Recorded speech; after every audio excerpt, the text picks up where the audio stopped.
Jose Rizal, nooy nagwika, siya ang nagparangal sa ating bansa. Ang hindi raw magmahal sa sariling wika ay higit pa ang amoy sa mabahong isda. Ako po ay naparito sapagkat nabalitaan na dito raw gaganapin ang dakilang balagtasan. Pagkat ako isang makatang naghahanap ng kalaban, ang sino mang katunggali ay hindi ko aatrasan. Ngunit tila ako'y nag-iisa, nasa ng lakandiwa. Kung di tuloy ang programa'y mabuti pang umuwi na. Sayang na pagkakataon, ako ito'y handang-handa. Ngunit kay Mala, tila walang makakasagot. Huwag na huwag kang aalis dyan, makatapong kaibigan.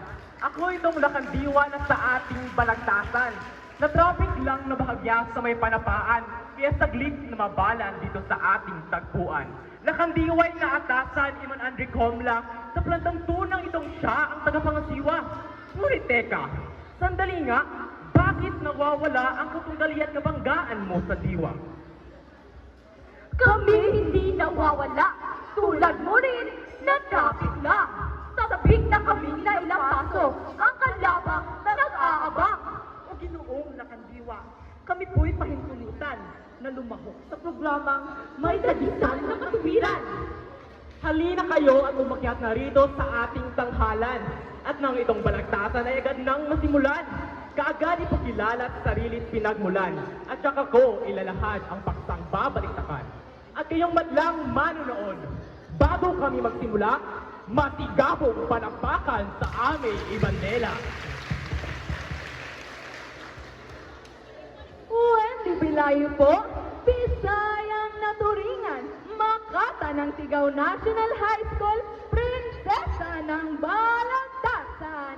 Ang katwiran ko'y parang suntok, bawat umay tila hulog. Ang sino mang kalaban ko'y sa pansitan matutulog. Katlin lumanaw, Daniel manggilimutan ang pangalan, mga diyosa ng balagtasan. Natalino at gandahan, tao bang aming kalaban? Hindi kami nananakot, hindi kami nagbabanta. Ang huling na kalaban namin hanggang ngayon ay tulala. Ang paksabong nakalaan sa tulang pagtatalo, alin ba ang nararapat? Wikang puro, wikang halo. Si Binibining Pilayo ay nasasabing, itong wikang Pilipino dapat ipagtanggol, ingatan at gawing puro. Sa kabilang banda naman ay naglaong na nagpahayag, paghihiram ng salita, lubos silang pumapayag. Kaya hala, mauna na ang tumututol. Sige Binibining Pilayo, simulan mo, katwiran mo ay ipukol. Itong lahi Pilipino may sariling pagkatao, may kulturang kinagisnan, may sariling alpabeto, katangian at tradisyong minanapa sa ninuno, nararapat alagaan sa haplit ng pagbabago. Pagkat tayo'y nag-iisip gamit ang sariling wika, eto rin ang siyang bintana nitong ating kaluluwa. Ang dalisay, purong wika ay mahusay na sandata upang di madumihan ang kultura ng banyaga. Malalim na salitang hindi mo maintindihan, pagkat sadyang makaluma, kaya nagkakalituhan. Sa panahon ng internet, ng Counter-Strike at ng Friendster, wika ay praktikal at ang gamit ay forever. Subalit kung tulad mo ay parang lola kong mag-usap, ay baka mas mainam pagka-iPhone mo ay kulisap. Hindi mo mapipigilan paggamit nitong Ingles. Wikang halo ay mahusay kahit pa nga ito ay Taglish. Halong wika, halong diwa, kaya walang pagkatuto. Bulol na nga pag nag-Ingles, bulol pa din sa Pilipino. Dalawang wikang winawasak ng dalawang katulad nyo. Imbes na tumalino, henerasyon naging bobo. At dahil sa Clash of Clans at lagi nyong pag-Facebook, ubus na nga ang oras nyo, pati pera nyo sa computer. Mga kabataang sinasabing pag-asa raw nitong bayan. Ngayon sinasamba ang kultura niyang Uncle Sam. Hep, hep, hep. Tapos na po ang labanan. Kami na po ang nahugi. Purong wika, imposibleng magagamit na palagi. May salita bang katutubong panumbas mo sa computer? Hindi mo maisalin ang Counter-Strike o ang Friendster. Patunay na kinakailangan ang wika ay halo-halo. Ito pa nga ang sandata upang tayo'y mas matuto. Henerasyon daw ay bobo! Hindi kami! Baka kayo! Na makinig kung mag-isip, di tanggap ang pagbabago. Anong klaseng pagbabago kung kolonyal ang isipan, ekonomiya at kultura ang may kontrol ay dayuhan? Kung salita ay hiniram, pwede namang matumbasan, mag-imbento ng salitang panapat sa kinagisnan. At kung salita ay pwede namang baybayin sa Pilipino, ang spelling ay baguhin, isalin sa katutubo. Katulad ng ginagawa ng Indones at ng Malay, katagang dayo'y binabaybay gamit ang wikang taglay.